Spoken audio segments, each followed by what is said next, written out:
eu queria que vocês levantassem e ficassem de pé e me ajudassem a dar as boas-vindas ao fundador do GV Top, Flávio Augusto!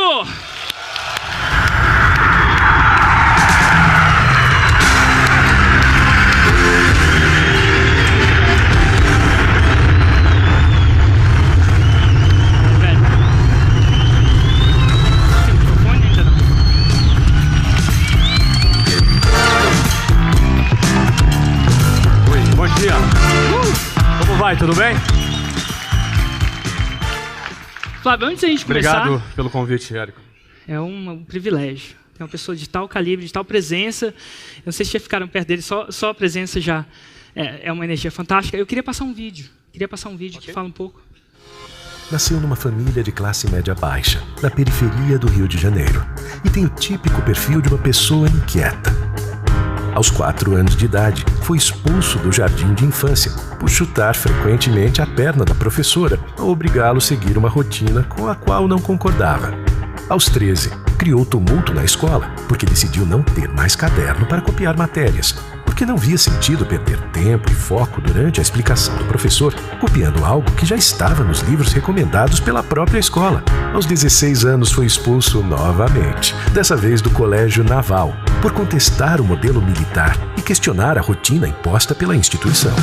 Aos 19, abandonou o curso de Ciência da Computação na Unicamp, antes mesmo de iniciar a primeira aula, por ter se apaixonado por Luciana, com quem se casou aos 20 anos de idade, quando ela tinha apenas 17, causando perplexidade em seus amigos e família por ter decidido se casar tão cedo. Em seguida, Flávio abandonou a Faculdade de Ciência da Computação da Universidade Federal Fluminense por decidir se concentrar em sua função de vendedor numa pequena escola de inglês, onde tinha um trabalho informal remunerado somente com comissão. A propósito, Flávio nunca teve sua carteira de trabalho assinada, recebeu FGTS ou gozou de férias de 30 dias. Aos 23 anos, abriu sua própria empresa, usando como capital R$20 mil do cheque especial, a um custo de 12% ao mês. Com este currículo nada convencional, Flávio trabalhou por 18 anos e expandiu sua companhia para 6 países, abrindo quase 400 filiais e gerando mais de 10 mil empregos. Em seu auge, depois de crescer nunca menos que 30% ao ano sob sua gestão, vendeu a companhia numa transição bilionária para um grande grupo brasileiro. Quando todos achavam que sua aposentadoria havia chegado, Flávio comprou um time de futebol profissional nos Estados Unidos, gerando muita desconfiança. Afinal, o futebol nos Estados Unidos ainda era considerado um esporte irrelevante. Flávio investiu $110 milhões neste projeto. Depois da Copa no Brasil, apenas poucos meses depois de sua aquisição, o mundo inteiro se rendeu ao mercado americano, considerando-o um fenômeno e a próxima fronteira conquistada para o mercado de futebol. Isso elevou a avaliação de seu clube em mais de $325 milhões, o que tem sido alvo de assédio por investidores de todo o mundo. Fundou há 4 meses o meusucesso.com, uma escola online de negócios, onde mais de 30 mil alunos já participaram de suas aulas em apenas 4 meses. Aliás, esta startup precisou de apenas 38 dias para faturar o seu primeiro R$1 milhão. Ainda em 2014, fundou o TBDH Capital, que já investiu em mais de 5 empresas nos últimos meses. Flávio questiona o inquestionável, cria, busca soluções e acredita no potencial do ser humano, principalmente dos que são rejeitados e considerados desqualificados por não terem, como ele, se adequado ao modelo convencional. Flávio considera o sistema de ensino formal limitado e ultrapassado por não priorizar o desenvolvimento das capacidades emocionais e a construção de uma mentalidade vitoriosa. É um sistema focado somente no acúmulo de informações, como se isso fosse o bastante para que um indivíduo se torne relevante para a sociedade. O seu maior prazer é ver o torto se endireitar, o feio desabrochar sua beleza e o rejeitado tornar-se desejado por aqueles que um dia o desprezaram. Há 3 anos e meio, diante de todos os seus compromissos, Flávio criou o Geração de Valor, com o objetivo de colaborar com os que estão em busca de conquistar o seu espaço nessa sociedade padronizada e repleta de contradições. De lá para cá, investiu cerca de 1h30 todos os dias para criar pessoalmente o conteúdo e interagir com os GVs, totalizando mais de 1.900 horas de trabalho desde sua fundação. O resultado desses 3 anos e meio é essa coletânea do melhor que foi produzido neste período para lançar este livro. O primeiro livro do Geração de Valor.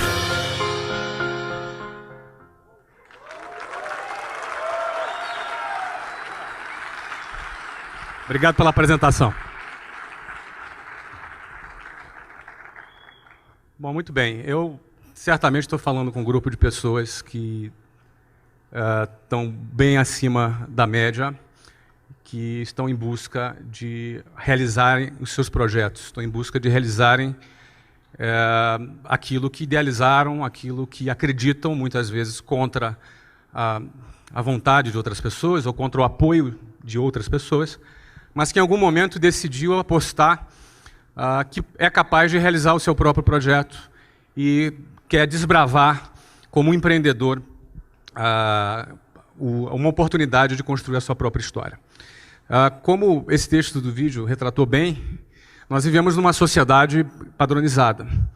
E qualquer iniciativa, qualquer tentativa de sair do padrão, onde grande parte das pessoas são catequizadas a seguirem esse padrão, ela nunca é uma iniciativa que vai ser bem vista ou muitas vezes apoiada por muitas pessoas. Justamente porque qualquer iniciativa que saia de um determinado padrão, ela é vista com certa estranheza, muitas vezes como muito boa para ser verdade, e por aí vai.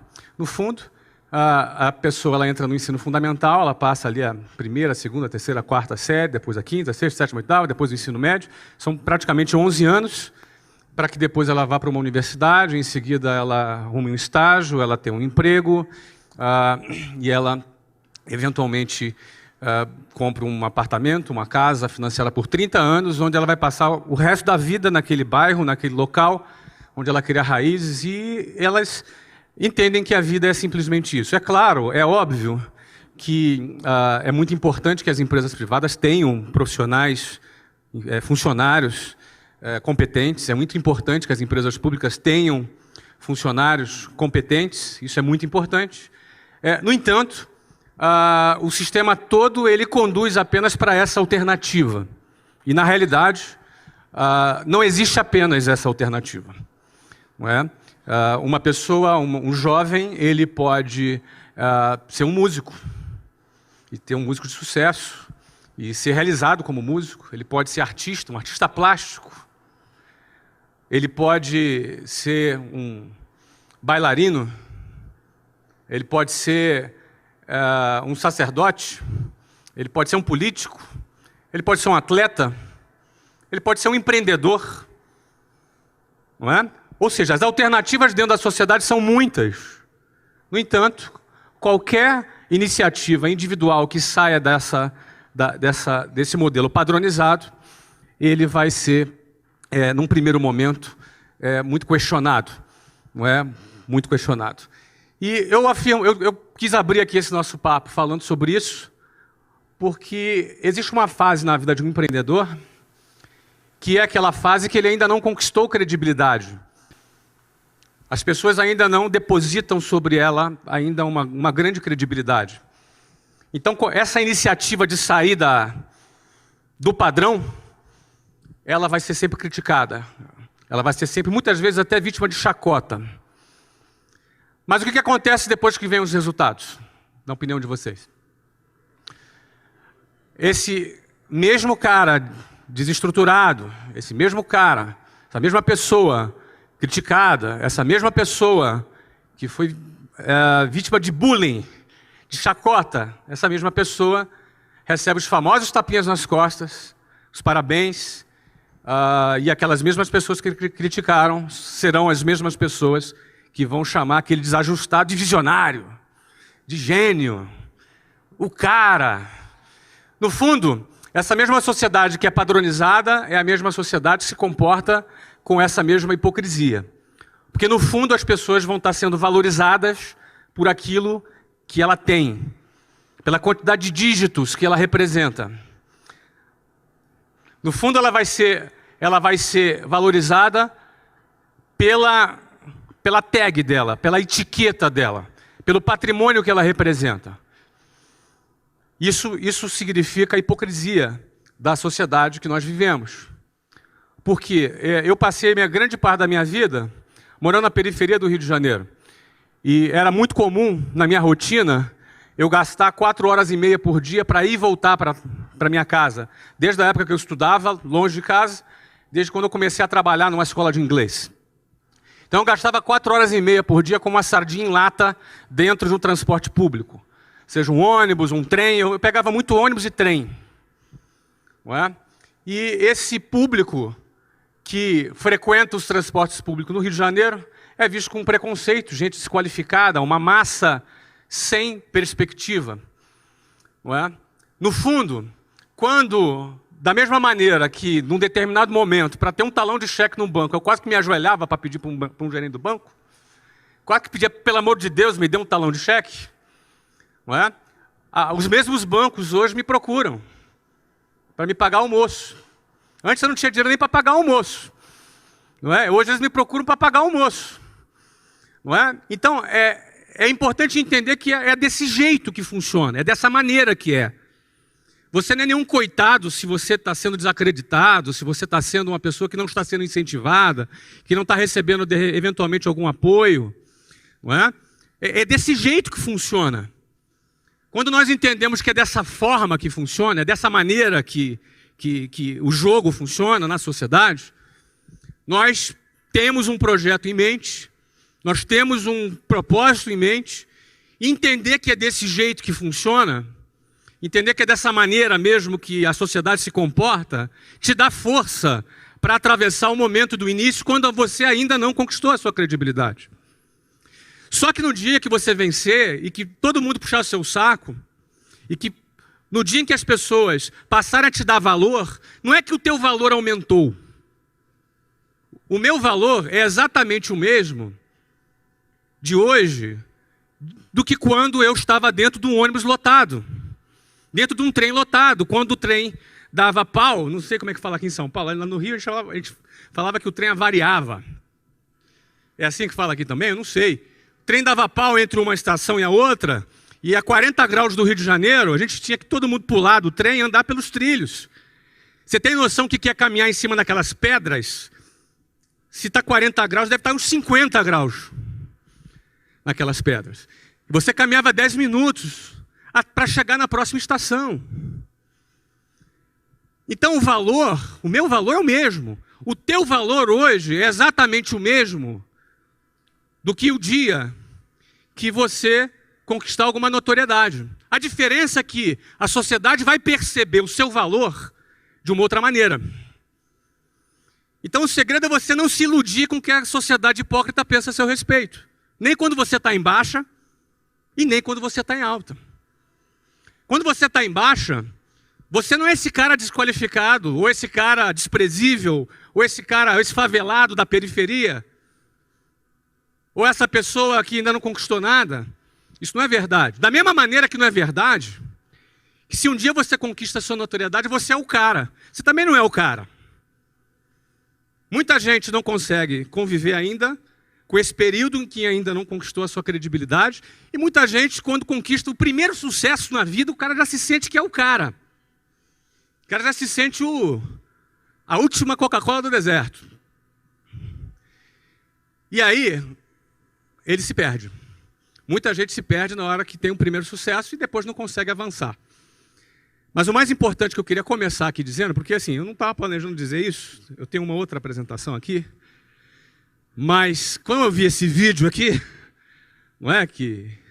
Pô, cara, que apresentação, não é? Quando eu vi esse vídeo aqui, eu me vejo forçado a te dizer que eu não sou o cara.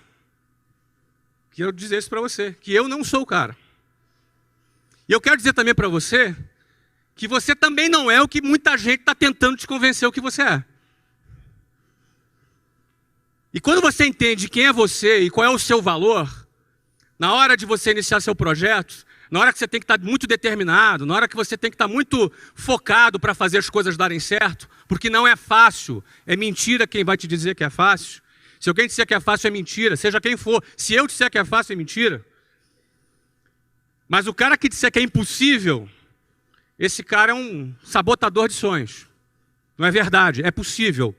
Não é fácil, mas é possível.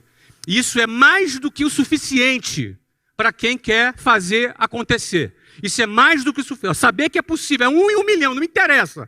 Isso é mais do que o suficiente para alguém que está determinado em construir a sua história e fazer diferença, perseguir, perseverar em busca do seu objetivo. Isso é mais do que o suficiente.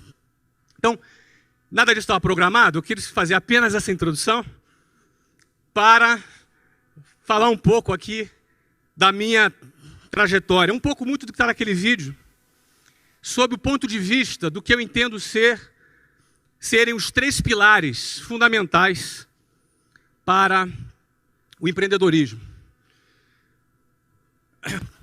Esses 3 pilares fundamentais, que eu vou falar com vocês aqui, sobre o que é o básico do empreendedorismo, seja qual for a atividade que a pessoa relaciona, que ela vai trabalhar, não é? Se é uma atividade voltada para empreendedorismo, esses são os 3 pilares básicos. E eu vou passear um pouco por 3 negócios, não é? Eu sou fundador do TBDH Capital, significa to be, to do e to have, ser, fazer e ter. Tem um pouco de filosofia nessa nossa marca, porque a sociedade valoriza o ter, não é? A sociedade valoriza os bens materiais em primeiro lugar. No entanto, também não estava programado falar sobre isso, mas vamos lá. No entanto, em primeiro lugar eu venho ser, porque quem é faz. To be, to do, to have. Quem é faz e quem faz tem. Qualquer conquista material ela é simplesmente consequência daquilo que você é capaz de produzir, daquilo que você é capaz de realizar. E o que você é capaz de realizar está muito relacionado ao seu comportamento, a forma como você se comporta. Vencedores têm um comportamento parecido um com o outro. E o seu comportamento é resultado da tua maneira de pensar, seu padrão de pensamento, o seu modelo mental. Então, uma boa parte de educação voltada para o sucesso está relacionada em reestudar a maneira de você pensar, a maneira de você encarar a vida, os hábitos que a gente recebeu, porque nós nascemos nessa sociedade, às vezes numa família que tinha outros hábitos, não é? E, eventualmente, se você tomou uma decisão de realizar algo relevante, você vai ter que revisitar a tua maneira de pensar, revisitar os seus valores, revisitar os seus pontos de vista, o seu mindset. Quando você revisita a sua forma de pensar, você vai encontrar muita coisa que não presta. E tu vai encontrar muita coisa boa.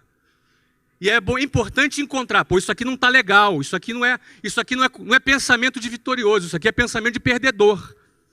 Vocês concordam que existe pensamentos de vitória e pensamentos de derrota? Vocês concordam comigo? Então, você vai ter que revisitar os seus valores, você vai ter que revisitar os seus conceitos, e isso vai alterar o seu comportamento.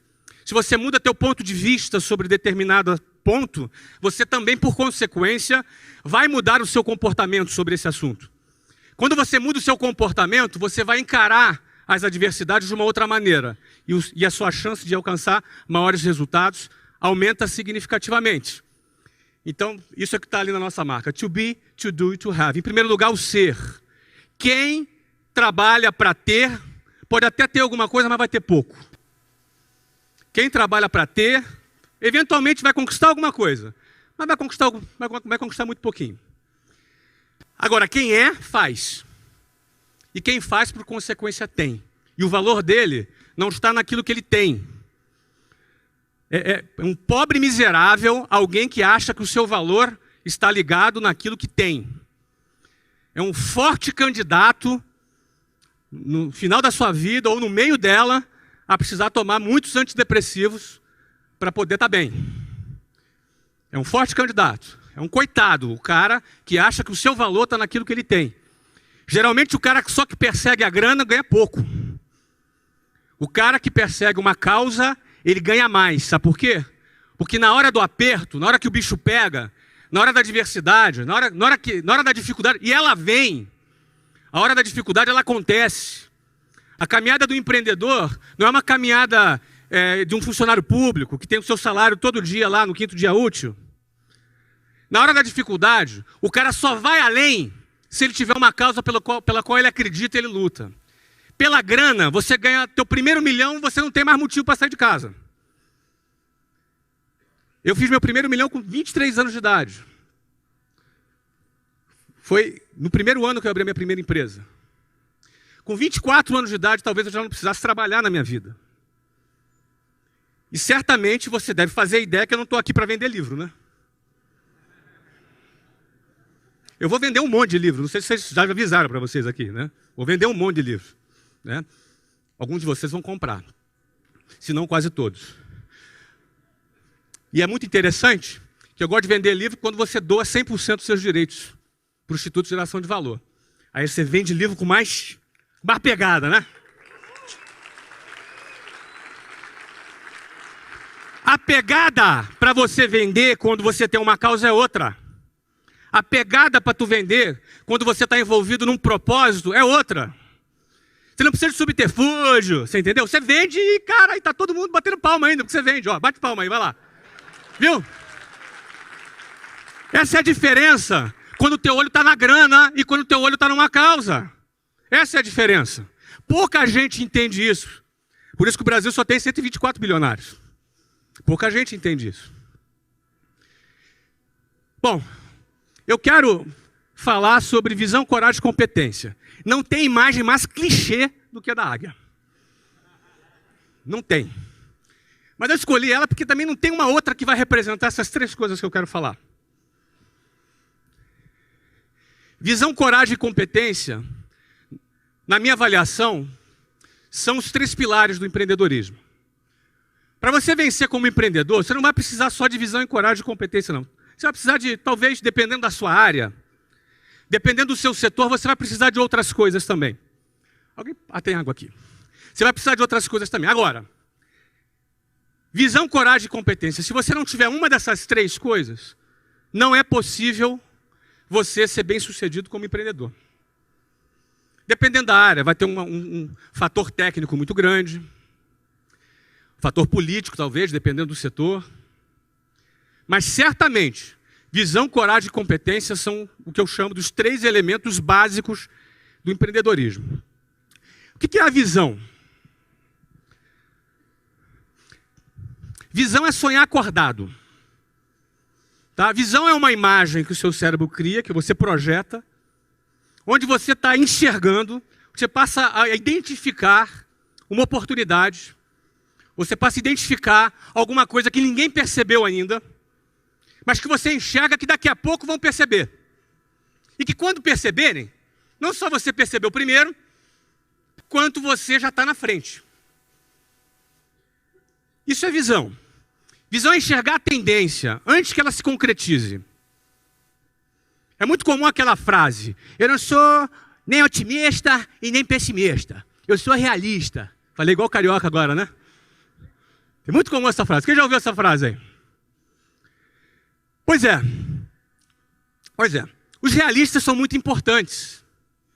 Não é? São muito importantes para a sociedade. Porque são eles que compram os nossos produtos. Os otimistas, às vezes eles são meio estrambelhados, assim. Sabe? Às vezes eles saem muito à frente. Não é ruim ser otimista, não, mas só ser otimista não é suficiente. Bom, o pessimista eu não vou nem comentar. Mas o melhor de tudo é ser visionário. Visionário é quando você se posiciona e você vai questionar. O cara que enxerga é o cara que questiona. O cara que não questiona é o cara que aceita, segue a boiada, simplesmente, segue o fluxo. Ele aceita, ele não questiona, ele copia a matéria mesmo estando num livro. Não se ofenda se você copiava a matéria. É um exemplo só. Ele faz uma coisa porque todo mundo faz. Não, eu copio porque eu fixo melhor. Tá bom. É o que acontece. Ele faz porque todo mundo faz. Ele não questiona. Agora, quando você questiona, você corre risco de ser expulso da escola. É verdade. Mas quando você questiona, você também se coloca numa posição de enxergar alguma coisa que não tem ninguém trabalhando para enxergar. Você vai começar a enxergar aquilo que ninguém vê. Certo? Então a visão é fundamental. Então, por exemplo, já comprou o livro, parabéns. Tá, mas... Bom, e aí o que acontece? Comprou 5 ou 1 só? Bom, o que acontece? A visão, ela é importante. Agora, o cara enxergou oportunidade. O cara enxergou assim, pô, cara, a internet chegou, tem mais de 100 milhões de consumidores no Brasil de internet, uma oportunidade incrível para se realizar negócios na internet. Ninguém percebeu ainda. O varejo ainda trabalha com altos custos operacionais. Eu tenho a possibilidade de desenvolver uma metodologia para vender o meu produto. Bom, ele tem que ter essa visão, concorda? E ele, pô, a maioria não enxergou isso ainda. Ótimo. Agora, só a visão funciona? Além da visão, ele precisa ter o quê? Ele precisa ter coragem. Se você tem uma visão, uma ideia, um projeto, mas não tem a coragem, sua ideia vai ficar na gaveta. E aí você vai ter que conviver com aquela situação. 3 anos depois, eu quase que eu fiz isso aí. Poxa, ia ser legal, né? Porque você não teve coragem. Só ter a visão não adianta. O cara teve a visão, agora ele precisa se mover. Ele precisa ter a coragem. Ele precisa enfiar a mão no bolso. Ele precisa correr algum risco. O que é coragem? Fui para o dicionário. A coragem, ela é firmeza de ânimo ante o perigo, os reveses e os sofrimentos. O cara que tem coragem, ele se move sabendo que ele corre o risco de ter reveses, que são perdas, e ter sofrimentos.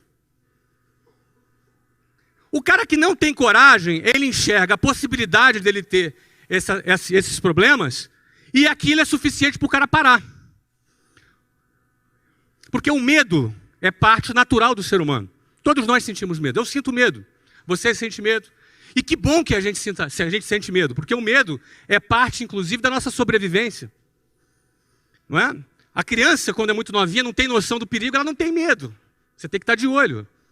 Tem um filho de 4 anos, tem que estar de olho nele o tempo inteiro. Agora menos um pouco, mas quando tinha 2, então, o tempo inteiro de olho nele. Certo? Então o medo, ele faz parte. Agora, o que você faz com o medo? Quando você sente o medo? Como é que você reage ao medo? Uns enfrentam o medo. Porque a visão dele não é uma coisa louca. Não, eu vou fazer, porque... Não é uma coisa inconsequente.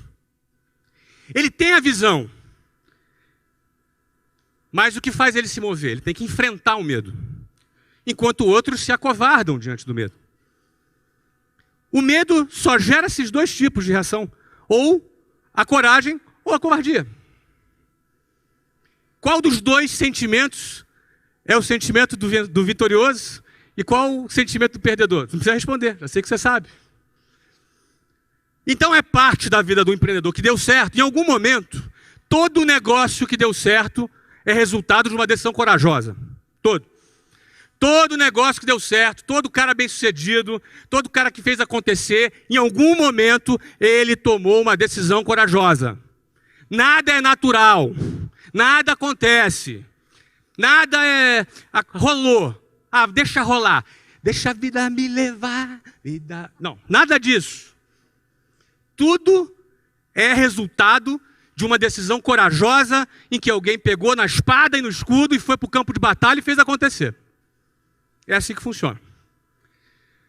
Bom, aí esse cara teve visão, teve coragem. Só que na hora de pôr em prática, ele precisa ter o quê? Ele precisa ter competência. Não adianta o cara ser esforçado e querer trabalhar com marketing digital e não saber nem ligar um computador, concorda comigo? Na hora da competência, o que o cara tem que fazer? Ele tem que saber fazer o que ele tem que fazer. Eu trabalhei com curso de inglês. Quando eu abri o meu negócio de curso de inglês, o que aconteceu? Eu já tinha 4 anos de experiência com uma rede de escolas de inglês. Então é fundamental o cara ter a competência, certo? Então a competência é principal. E muitas empresas quebram nessa hora. Porque na hora de botar a mão na massa, o cara acha que empreender é ficar no ar-condicionado só. Na hora de botar a mão na massa, o cara acha que empreender não depende de de um conhecimento técnico, ele vai ter que ter o conhecimento técnico. E aí entra a competência. Bom, eu vou falar de 3 empreendimentos que o TBDH Capital hoje investe talvez em 8 empresas. Metade delas nós fundamos e metade delas nós adquirimos. Eu vou falar de 3 casos aqui e vou procurar identificar na história desses 3 empreendimentos como é que se comportou essa questão da visão e da coragem e da competência. Estou falando muito rápido aí? Então vamos lá. Primeiro caso é esse aí. Em 1995, eu abri a WhatsApp, a primeira escola de inglês da WhatsApp. Eu não sabia ligar o computador, mas eu sabia contratar quem é que sabia ligar o computador, porque eu não falava inglês quando eu abri a WhatsApp. Mas eu sabia contratar o cara que falasse inglês. Não é assim, Érico? É isso aí. Não é? Muito bem. Ou seja, quando eu fundei a WhatsApp em 1995, qual foi a visão? O que me moveu a fazer isso? Engraçado que o que nos move são coisas diferentes em momentos diferentes. No meu caso, foi isso que me moveu. Olha a cara de malandro do cara. Eu tinha 19 anos, a Luciana tinha 16. Essa foto, na realidade, eu tinha 18, ela tinha 15. E quando eu deixei de lado a Unicamp, que eu ia fazer engenharia de computação, eu estava no Rio de Janeiro e precisava pagar o cinema, pagar um restaurante, precisava ter dinheiro para poder a gente sair. Então essa foi a minha primeira motivação. Você vê que não era uma coisa grandiosa, tá vendo? Era pagar o sorvete. Para pagar o sorvete, aliás, a Luciana, nós estamos casados, vamos fazer 22 anos de casado, temos 3 filhos, não é? Nos casamos em 1992, não é? Eu tinha 20 anos, ela 17 anos. Mas quando eu fui trabalhar na WhatsApp, o emprego que eu tive lá era um emprego de vendedor, sem carteira assinada, sem nada. O que eu vendia eu ganhava comissão, o que eu não vendia eu não ganhava nada. E esse aqui era meu escritório. Ó. Nós trabalhávamos em telefone público. Então eu chegava às 8 horas da manhã, tinha uma reunião, que a gente tinha que prestar conta das vendas do dia anterior, e a gente saía para o orelhão, para o telefone público, vocês ficaram de castigo, né? A gente saía para o telefone público, porque no telefone público era de lá que a gente fazia contato com os nossos clientes. Naquela ocasião, o telefone custava, acho que, $3.000 um telefone. Cada linha. Você denunciou a tua idade agora, hein, meu amigo? Tá, você é da minha época, né? Tá certo. Os mais jovens não sabem o que é isso. Mas naquela época, como o nosso amigo veterano aqui falou, é a época que a gente usava ficha telefônica. Quem usou ficha telefônica? Mas ninguém vai levantar. Ah, levantou! Tá bom. Ficha telefônica. Então eu tinha uma técnica. A minha técnica era a seguinte, olha, eu chegava no orelhão, eu pegava a minha munição de ficha telefônica, eu fazia umas 10 pilhas em cima do telefone público, quando apareceu uma pessoa na fila atrás, ela olhava aquela quantidade de fila e ia procurar outra. Então eu ficava tranquilo no meu escritório. Só que eu não era bobo, né? O meu escritório era no Santos Dumont, no Rio de Janeiro. Então era bacana que eu falava com o cliente, aí dava assim, ping-dong, voo para São Paulo. Ou seja, ficava um negócio chique pra caramba, entendeu? Ah, desculpa, chamou o voo aqui, tal. Um negócio super chique que ficava, não é? Mas essa era a minha realidade. Eu fui muito criticado, porque um cara inteligente ia para a Unicamp. E aí o cara, pô, mas agora virou vendedor. Vendedor de cursinho de inglês. Coitado. Coitadinho. Era tão inteligente, né? Tinha um futuro tão bom, não é? Pois é. Nessa empresa que eu trabalhei por 4 anos. Foi a empresa que eu aprendi muita coisa. Onde eu tenho muita gratidão, aprendi muita coisa, conheci pessoas fantásticas e conheci um processo de venda. Existia um processo de venda que nós tínhamos e que eu me especializei nesse processo de venda. Eu fui um campeão nesse processo de venda. E até um certo ponto que eu identifiquei que essa empresa não tinha um produto legal e que não tinha futuro. E eu já comandava cerca de 70 pessoas na minha equipe. E comecei a me sentir mal, porque sabia que aquela empresa já não tinha um futuro eu estava ali com pessoas que confiavam na minha liderança e que eu já não estava 100% confiando no futuro da empresa, embora eu ganhasse bem. Eu ganhava bem. Para 22 anos de idade, eu ganhava uns $7.000 por mês. Isso, para a minha realidade, era muita coisa. Isso em 1994. Isso era muito dinheiro naquela época. E na minha realidade, aquilo ali era... Eu já vivia de uma situação muito privilegiada. Só que recém-casado, com prestação do apartamento, do sofá, da geladeira, não é? Tinha uma série de compromissos. Então, o que eu tinha que fazer? Ficava na empresa ou saía da empresa?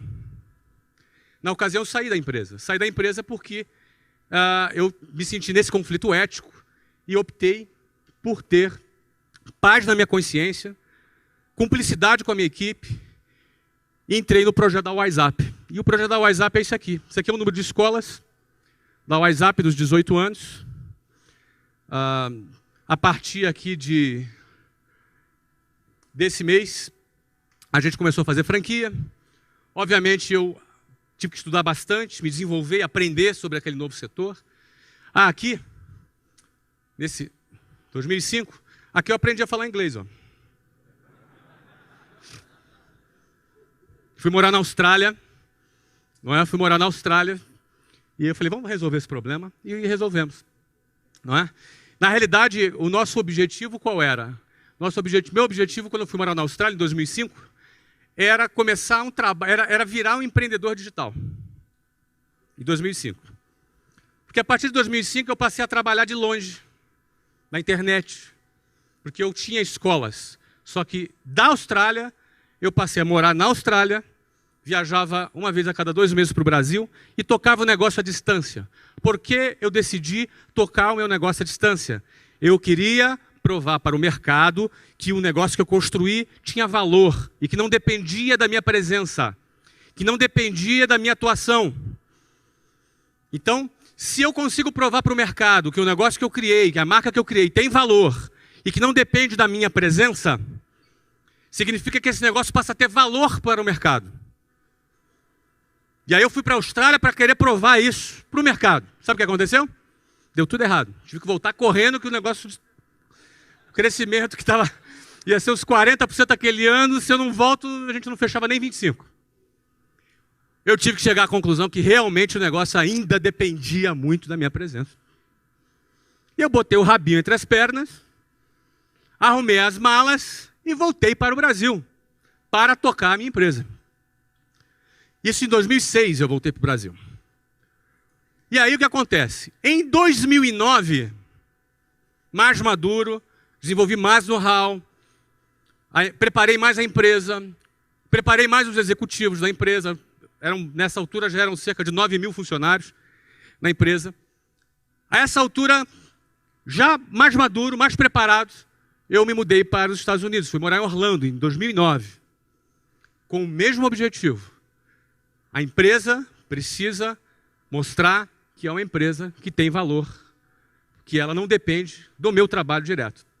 E aí, como vocês podem ver aqui no gráfico, acho que eu já estava atrapalhando, né? Quando eu viajei. O negócio passou a crescer 50% ao ano, quando nós vendemos a companhia, em 2013, para um grande grupo brasileiro. Tá? Uma das maiores transações do setor de educação, talvez uma das 3 maiores transações do setor de educação da história, que foi feita essa venda em 2013.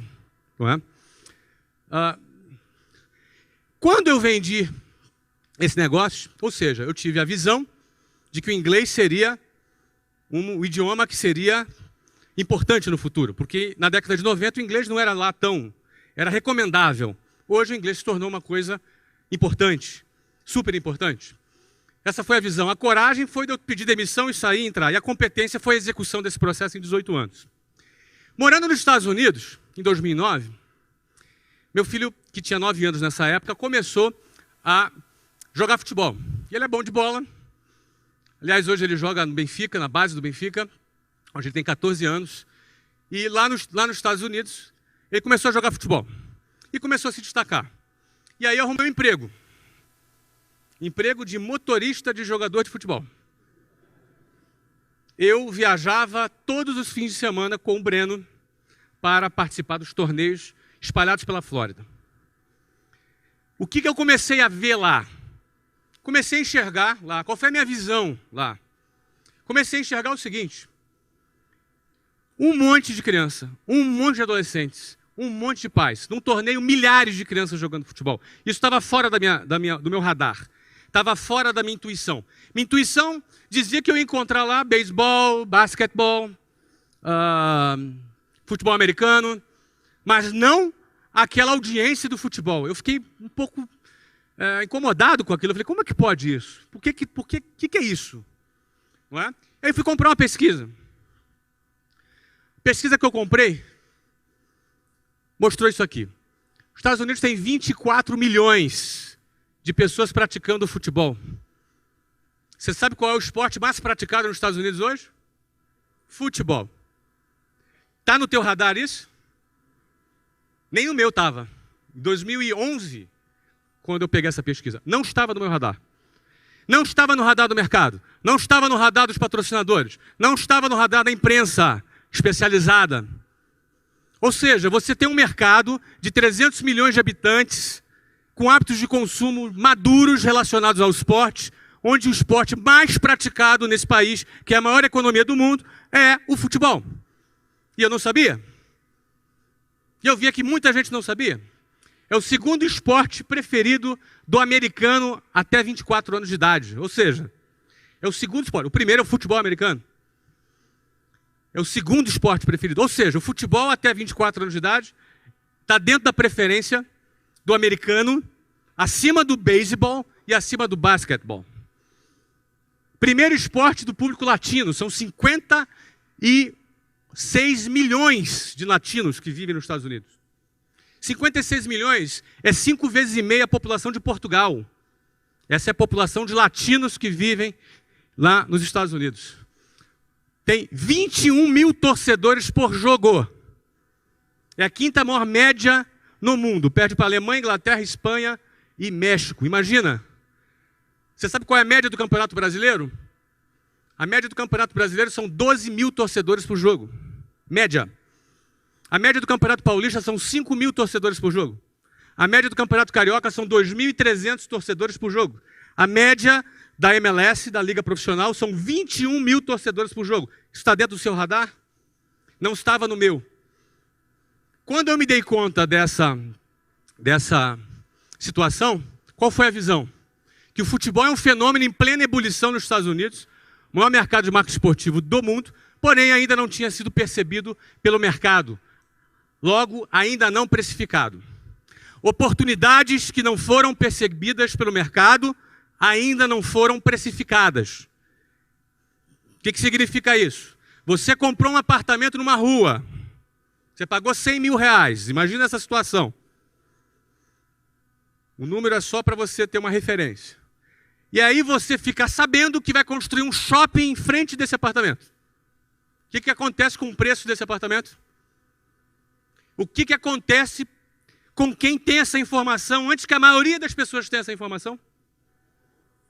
Nesse caso é uma informação privilegiada. Quem tem visão capta a informação privilegiada através da sua visão. O que foi feito nesse momento? Em maio de 2013, ele é Phil Rawlins, ele é um inglês, ele que foi o fundador do Orlando City. Eu comprei o Orlando City por 110 milhões de dólares. Esse investimento inclui a construção de um estádio. Naquele momento, eu ouvi um dos adjetivos que eu mais gosto de ouvir. Qual é? Ei, cara. Puxa, se faz muito tempo que não te chamo de louco, provavelmente você está errando em alguma coisa.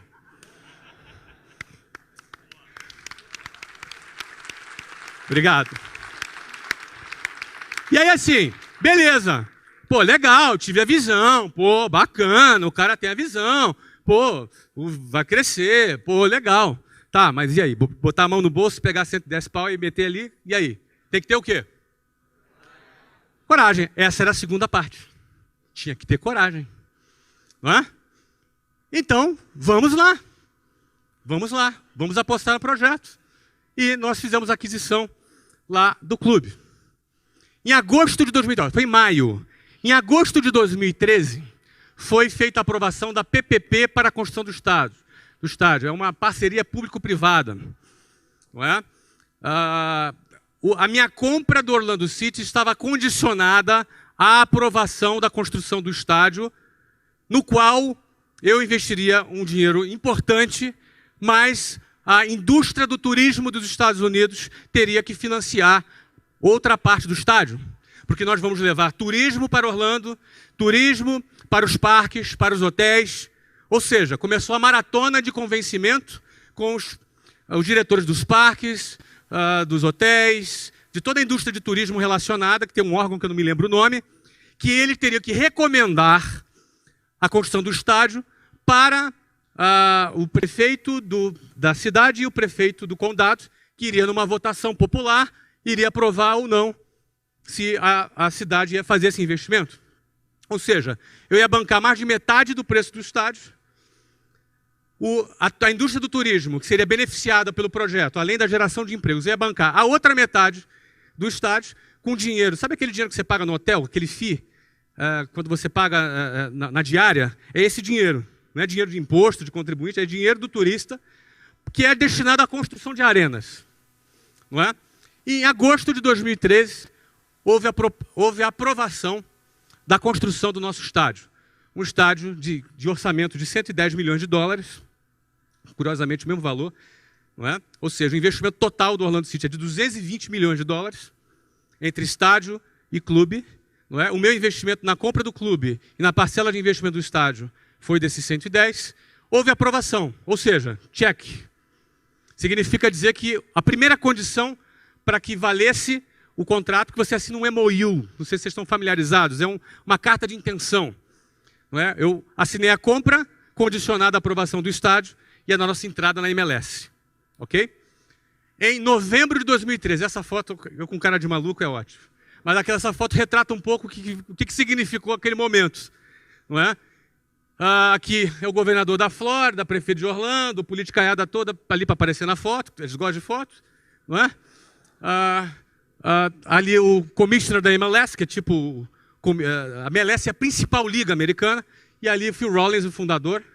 Nós ali fomos nomeados, com milhares de torcedores ali presentes, a nova equipe que participa da elite do futebol dos Estados Unidos e do Canadá, que é a Major League Soccer, a MLS. Okay? Então, nesse dia, foram cumpridas todas as condições. Construção do estádio e a nossa entrada na MLS. Em fevereiro de 2014, tivemos uma nova aprovação.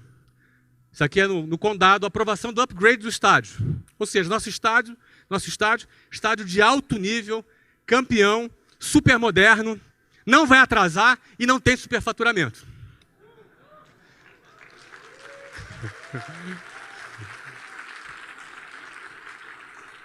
Em julho de 2014, duas coisas aconteceram. Primeira, contratamos o Kaká, assinamos com o Kaká. Eu já trabalhava com o Kaká já uns 2 anos na empresa que eu trabalhava. Não é? Ele já estava conversando já há um tempo. Nós assinamos, anunciamos publicamente a contratação do Kaká. Quem é tricolor aqui? São Paulino? Então, emprestamos o Kaká para o São Paulo, que está na Libertadores, não é? É isso aí. Parabéns aos São Paulinos presentes. Kaká está cumprindo, acho que agora o último jogo dele é domingo, né? É isso aí. Bom, julho agora, então em julho na Copa, anunciamos o Kaká. E no anúncio do Kaká, olha aí, pasmem, quase 12 mil americanos na rua gritando Kaká. Está dentro do seu radar isso? Quase 12 mil americanos nas ruas. O Kaká é o atleta mais seguido nas redes sociais da América hoje. Mais que Michael Jordan, mais que LeBron James, enfim, mais que esses grandes nomes do esporte. Kaká tem um potencial de ser uma das maiores celebridades dos Estados Unidos nos próximos 3 anos. Então ele é um cara de visão. Muita gente chamou ele de louco, o que é bom sinal. O que é bom sinal. Muito bem. Em setembro de 2014, o que acontece? Nosso contrato de direito de transmissão, se vocês entenderem, futebol é direito de transmissão. A principal receita de clube de futebol é direito de transmissão de TV. Tá? Há 4 anos atrás, a MLS pagava para a MLS passar os seus jogos. Há 4 anos atrás, foi fechado um contrato de 68 milhões de dólares. Pouco. Porém, melhor do que pagar, não é? Esse contrato vence agora, em 31 de dezembro de 2014. Já foi renovado. O próximo contrato, cuja vigência começa agora em 2015, já foi assinado no valor de 1,1 bilhão de dólares. Isso depois do que a gente já tinha entrado, né? Entramos na hora certa ou não? Hoje o valor do clube foi avaliado por um private equity americano, é de 325 milhões de dólares, sem a gente ter chutado a bola ainda, porque a gente estreia em março de 2015. Tá?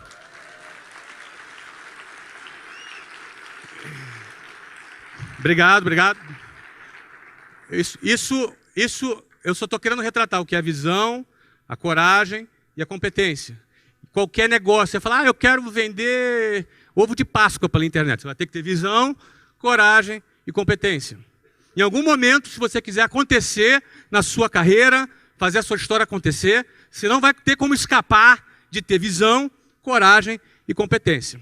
Para finalizar aqui, isso é uma startup que foi inaugurada há quase 5 meses. Tem algum aluno do meu sucesso aqui, só para eu saber? Tem, olha aí. Pois é, já passaram mais de 30 mil alunos já nessa startup, em 5 meses que ela foi fundada. Como é que é isso? Não é? Vamos lá. Geração de Valor é um projeto social que já há 3 anos eu me dedico. Eu já gastei 1.900 horas nesse projeto, produzindo conteúdo, escrevendo, produzindo vídeos. Não é? É um projeto que eu respeito muito. É um projeto que eu trato com muito carinho. Acho que um dia só, em 3 anos e meio, eu não postei alguma coisa no Geração de Valor. Tomei um monte de bronca. Não é? Os caras me dão bronca, você ganha um monte de chefe. Tem 2.330 e poucos mil chefes lá. Não é? Então, é um projeto que tem um alcance médio de 10 milhões de pessoas por semana. Eu falo com 10 milhões de pessoas por semana. 10 milhões de pessoas por semana leem o que eu escrevo, o que eu gravo, o que eu falo. Não é? Então, realmente é um projeto que atinge um tamanho que para mim é inimaginável. Eu não imaginava, é um negócio gigante. Isso é só mais uma evidência do potencial da internet. Uma evidência da força da internet, das redes sociais e a quantidade de oportunidades que estão aí voando. No caso, isso aqui é um projeto social. E assim eu o mantenho. Não é? Por isso que eu escrevi o livro do GV, eu doei 100%, porque eu não quero ganhar dinheiro disso aqui. Isso aqui é uma coisa que eu não vou ganhar dinheiro. Por mais que eu seja tentado. Né? Não vou ganhar dinheiro nisso, não quero. Agora, é óbvio, o resultado do sucesso de Geração de Valor, de certa forma, validou uma série de coisas a meu respeito. E de uma maneira, mesmo que eu não estivesse esperando, eu não sei, esse período foi um dos períodos que eu mais ganhei dinheiro. Por isso que eu falo. Não é? Geralmente o cara que trabalha para ganhar dinheiro, geralmente se ganhar, vai ganhar pouco.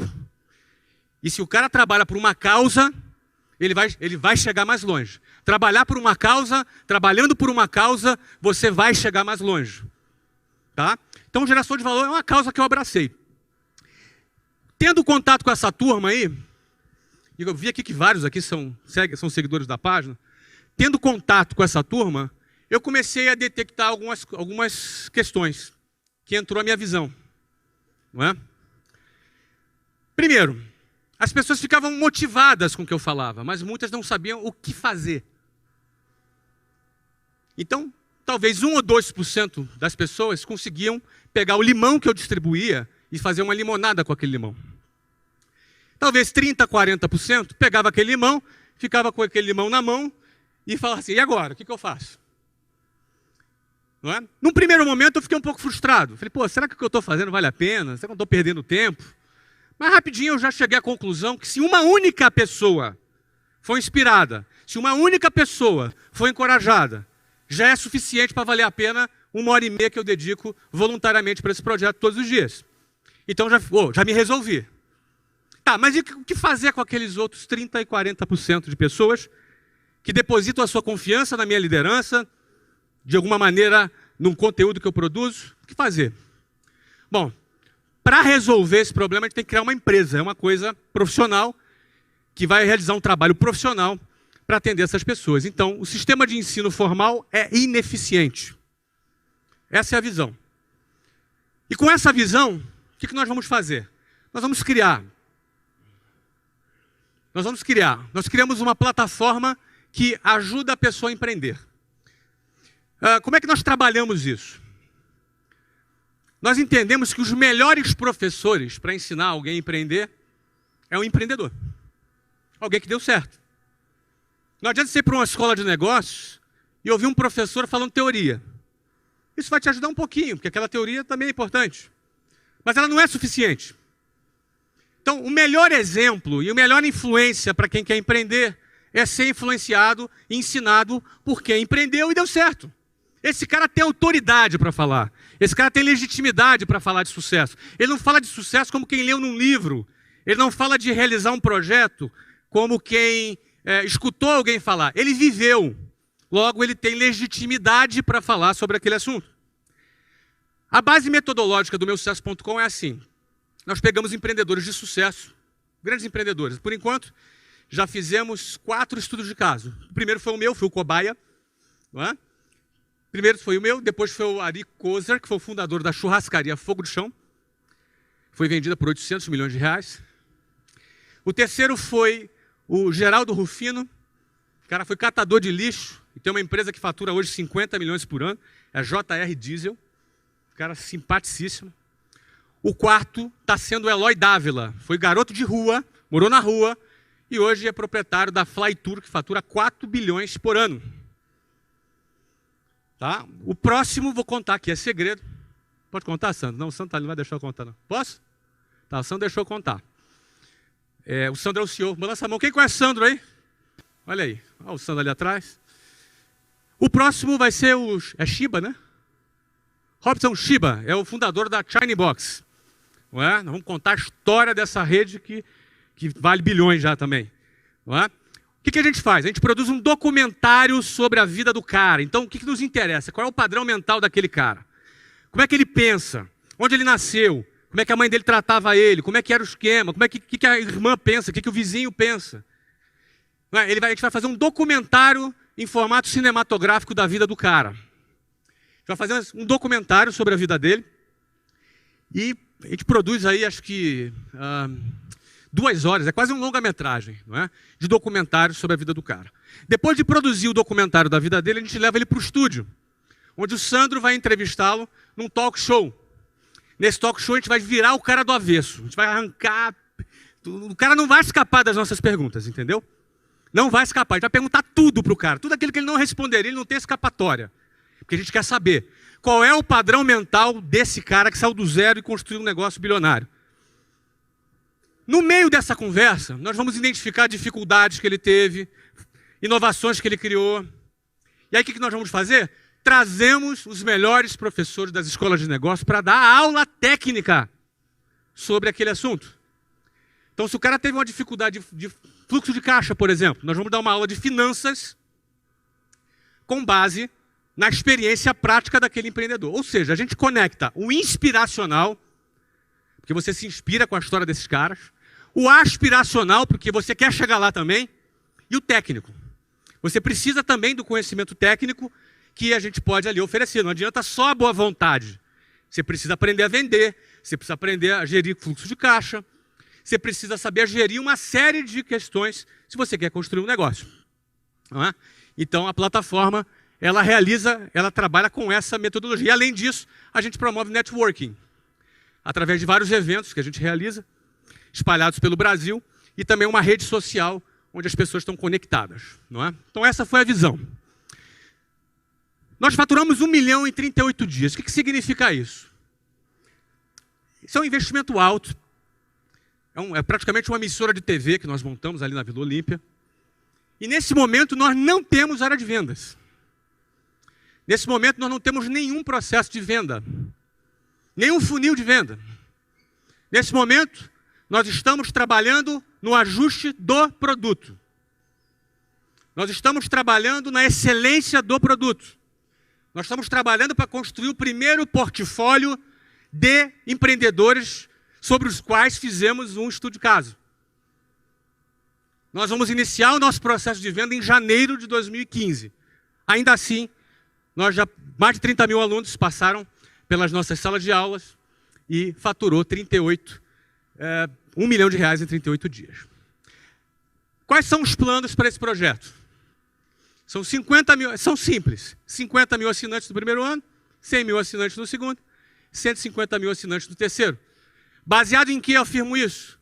Em todo o processo de venda sobre o qual eu domino, já conheço, trabalhei por 18 anos na empresa que eu construí.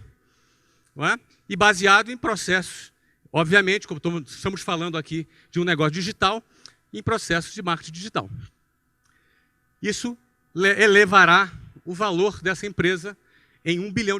Hoje, o meu sucesso.com, com 5 meses, está avaliado em 40 bilhões de reais e já nós aceitamos a entrada de um investidor nesse preço. Tá? A previsão é que essa empresa, em 3 anos, no final de 3 anos, já esteja avaliada em R$1 bilhão. Tem que ter visão, coragem e competência. Com visão, coragem e competência, você consegue pensar fora da caixa, enxergar antecipadamente aquilo que as pessoas não enxergam, produzindo informações privilegiadas, né? Trabalhando com coragem, investindo com coragem e com competência para executar. Para eu finalizar, eu não sei nem que horas são. Que horas são aí, por favor? Está no meu horário agora. Para finalizar é o seguinte, esse é o desafio, tá? Esse é o desafio. Eu não sei em que condição você está aqui, não sei se você já ganhou dinheiro, se já não ganhou, se está arrebentando, se o negócio está bombando, se não está. Para mim não faz diferença. Eu não divido as pessoas aqui por essa classificação. Independentemente de qual seja a sua situação, o teu desafio é manter a sua essência. O seu desafio é manter a sua essência. Eu não sei qual é a sua essência, eu vou falar da minha. A minha é essa aqui, ó. Essa é a minha. Eu era um desses caras aqui, ó, alguns anos atrás. Talvez, mas esse aqui que está sorrindo, ó. Mas não sou eu, não. Mas era um desses caras aqui, alguns anos atrás. Eu não quero nunca deixar de ser esse cara aqui. Eu não quero deixar nunca, ninguém, sociedade alguma, me convencer que eu sou o cara, que é mentira. Que esses mesmos hipócritas me desprezavam alguns anos atrás, como provavelmente despreze você. Tá claro o que eu estou falando? Então eu sou eu, hoje e ontem. Você é você hoje. Você é você hoje e no dia que você tiver sucesso, seja você. Não caia nessa. Senão você se perde. Aí o tombo é feio. Tombo é feio. Ninguém vai ser o cara porque tem dinheiro, não. Tombo é feio. Guarde a sua essência. Ó, esse aqui sou eu. Ó. Um desses aí. Ó. Um desses aí sou eu. Um a mais naquela multidão ali. Guarda a tua essência. Agora saiba do seguinte. Não reclama. Que sempre tem alguém pior que você. Ó. Você é na Tailândia. Não reclama que tem sempre alguém pior que você. Muito obrigado, tá, gente? Um abraço.